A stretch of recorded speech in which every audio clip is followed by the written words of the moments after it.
Selamat datang di gerbang pengetahuan, di mana akademis berpadu dengan denyut nadi dunia yang terus terhubung. Ini adalah kampus kita. Di sini globalisasi bukan lagi sekedar istilah dalam buku teks, melainkan realitas yang membentuk setiap aspek kehidupan akademis dan sosial mahasiswa. Globalisasi membawa angin segar perubahan.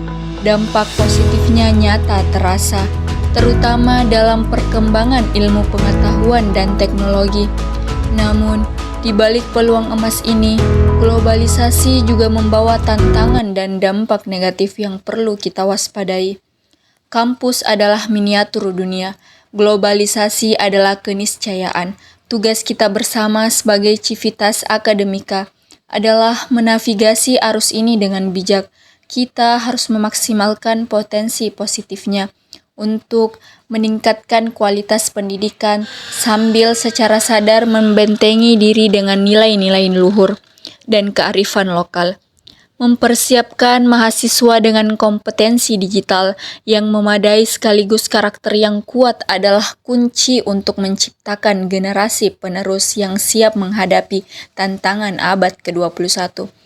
Inilah potret kampus di era globalisasi, sebuah lanskap dinamis yang terus berubah, penuh tantangan sekaligus harapan.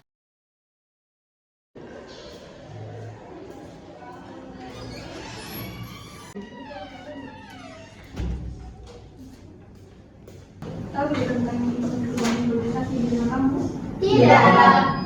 Untuk globalisasi di dalam kampus banyak sekali perubahan dan dampaknya bagi mahasiswa.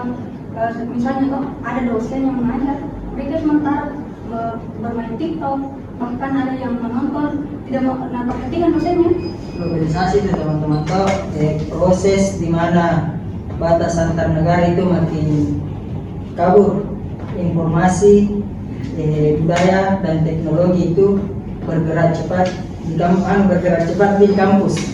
Seperti contohnya itu ketika proses pembelajaran kita bisa melihat dosen itu memberikan pembelajaran digital dan terbuka. Nah betul, di kampus kok kan banyak mata kuliah tak. Terkadang ada dosen yang kasih tugas suruh kita cari jurnal internasional, bukan hanya jurnal di dalam negeri. Misalnya toh ada program kelas internasional di kampus tak begitu. Jadi penggunaan platform secara daring, perbedaannya pembelajaran dulu sama sekarang itu toh kayak kalau yang dulu itu pakai modul fisik, sedangkan sekarang itu pembelajarannya bisa pakai kuis, presentasinya juga dilakukan teknologi secara digital, itu bisa pakai Zoom, ChatGPT sebagai alat bantu.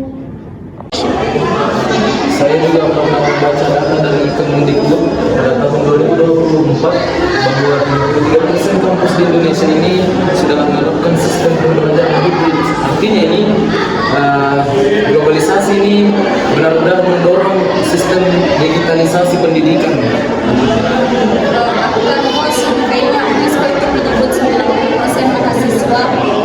Mahasiswa di Asia Tenggara kini mengakses sumber belajar global itu melalui internet. Jadi di situ kita menunjukkan dalam kompetisinya mahasiswa itu makin luas dan ada 100%.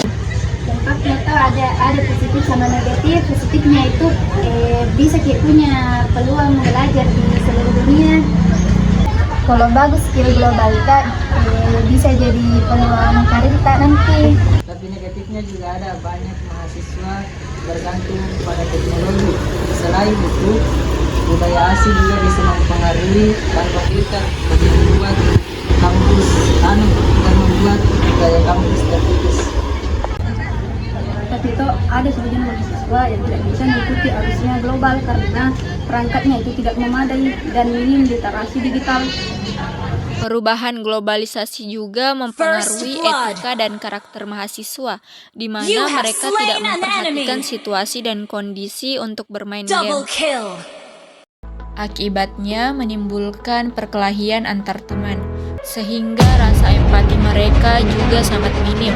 Sebagian dari mereka hanya melihat dan menertawakan temannya yang sedang berkelahi.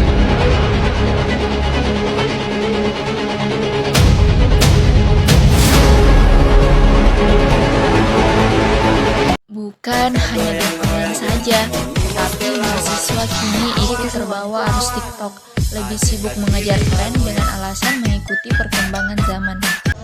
Perubahan adalah sesuatu yang tidak bisa kita hindari, namun bagaimana kita meresponnya untuk menentukan kualitas diri. Jadilah mahasiswa yang adaptif, kritis, dan tetap berpegang pada nilai-nilai positif di tengah arus global yang semakin cepat. Sekian dan terima kasih. Wassalamualaikum warahmatullahi wabarakatuh.